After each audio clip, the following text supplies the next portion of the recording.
Hello students, कैसे हैं आप सब। आज की इस वीडियो में हम class 9th chapter number 2 is matter around us pure से काफ़ी इंपॉर्टेंट टॉपिक करने जा रहे हैं, that is the difference between mixture and compound. काफ़ी बच्चों को डाउट रहते हैं मिक्सचर और कंपाउंड हैं क्या। अब देखिए, सबसे पहले मिक्सचर में जो आपके पास पॉइंट बनता है कि मिक्सचर्स को हम सेपरेट कर सकते हैं बाय फिजिकल प्रोसेसेस, जैसे कि फिल्ट्रेशन है, evaporation, sublimation, distillation, solvents, magnets. देखो, यहाँ पे आपको समझना पड़ेगा एक एग्जांपल से। मान लो आपके पास नमक और पानी को आपने मिक्स कर दिया, अभी आपके पास मिक्सचर बना। क्यों? क्योंकि आपने रैंडम अमाउंट में किसी भी चीज़ को मिक्स किया तो आपके पास मिक्सचर ही बनता है। तो उसको हम कोई भी फिजिकल प्रोसेस जैसे फिल्ट्रेशन वगैरह, इन जो सिंपल जो फिजिकल प्रोसेसेस हैं, इनसे हम उनको सेपरेट कर सकते हैं। लेकिन अगर आप बात करें कंपाउंड्स की, कंपाउंड्स को हम सेपरेट नहीं कर सकते फिजिकल प्रोसेसेस से। जैसे कि आपके पास कोई भी केमिकल रिएक्शन है या कोई भी केमिकल प्रोसेस है, उसी की हेल्प से ही आप कंपाउंड्स को अलग कर सकते हैं। जैसे कि आपके पास आयरन सल्फाइड है, जब आप आयरन को हीट करते हैं सल्फ़र की प्रेजेंस में तो आयरन सल्फाइड बन गया। उसको हम इनमें से किसी मेथड से सेपरेट नहीं कर सकते क्योंकि अब वो कंपाउंड बन चुका है। वो सिर्फ केमिकल मेथड से ही अलग हो सकता है।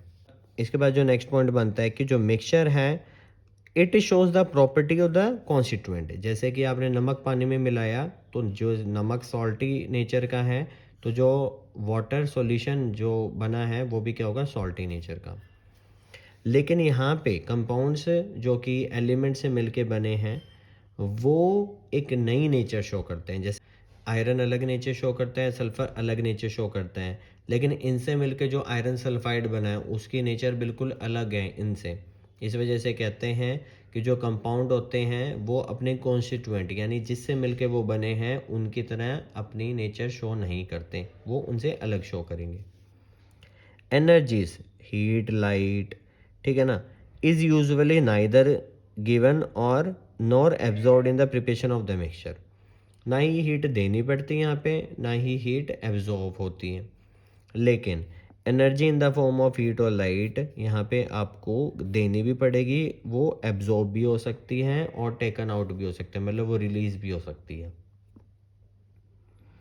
जो कंपोजिशन होती है ना मिक्सचर्स में, वो वेरिएबल है। देखो, फिक्स्ड नहीं है। आपने 2 चुटकी नमक पानी में मिलाया, ये मिक्सचर ही होगा, ठीक है, वो आपको कंपाउंड नहीं हो सकता।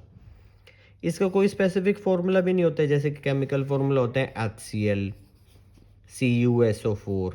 ये आपके पास कंपाउंड है, इनका स्पेसिफिक आपको क्या मिलेगा, केमिकल फॉर्मूला। मिक्सचर्स का कोई केमिकल फॉर्मूला नहीं है। कंपाउंड्स में आपको एक कॉन्स्टिट्यूएंट की बात करें तो फिक्स्ड मिलेंगी। जैसे कि एक हाइड्रोजन और एक Cl को मिलाएंगे तो ये हाइड्रोक्लोरिक एसिड बनता है, जिसका कोई स्पेसिफिक केमिकल फॉर्मूला भी है। कहीं का भी HCl लोगे आपको यही फॉर्मूला मिलेगा, इनका फॉर्मूला चेंज नहीं होगा। H2SO4, CuSO4, अब जैसे कॉपर, सल्फर, ऑक्सीजन, इन तीनों को मिलाने से क्या बना, आपके पास कॉपर सल्फेट। लेकिन अब इसका स्पेसिफिक फॉर्मूला ही होगा, चाहे आप किसी भी प्रोसेस से बनाएं, वो जनरल फॉर्मूला सेम रहेगा। Mixtures do not have a fixed melting point. इनका मेल्टिंग और बॉइलिंग पॉइंट कभी भी फिक्स्ड नहीं मिलेगा। लेकिन कंपाउंड्स में आपको फिक्स्ड मिलेगा। कोई भी आप कंपाउंड लेंगे, जैसे कि आपके पास कॉपर सल्फेट लिया, तो उसका जो मेल्टिंग और बॉइलिंग पॉइंट होगा वो हमेशा आपको सेम मिलेगा, वो वेरी नहीं करेगा। क्योंकि यहाँ पे कंपोजिशन वेरी है, यहाँ पे कंपोजिशन वेरी नहीं है, यहाँ पे फिक्स्ड कंपोजिशन है। इस वजह से fixed melting and boiling point. Examples की बात करें, यहाँ पे आप एग्जांपल्स बहुत सारे दे सकते हैं, कुछ भी मिला दो, रैंडम जो भी आपके मन करे। सोइल को पानी में मिक्स कर दिया, सोइल को सॉल्ट में मिक्स कर दिया, कॉपर को सल्फ़र के साथ डायरेक्ट मिक्स कर दिया, तो मिक्सचर है। लेकिन कंपाउंड के लिए आपको स्पेसिफिक बताना पड़ेगा, जैसे आयरन सल्फ़र के साथ जब उसको हीट करते तो आयरन सल्फाइड बना। हाइड्रोजन गैस को जब हम ऑक्सीजन की प्रेजेंस में हीट करेंगे तो वाटर बनेगा। तो वो स्पेसिफिक एग्जांपल आपको याद करने पड़ेंगे कंपाउंड्स के स्पेसिफिक। लेकिन मिक्सचर में आप रैंडम भी दे सकते हैं। सो आई होप आपको ये जो टॉपिक है वो अच्छे से समझ आ गया होगा। इससे रिलेटेड कोई भी डाउट है तो आप कमेंट बॉक्स में पूछ सकते हैं। Thank you so much.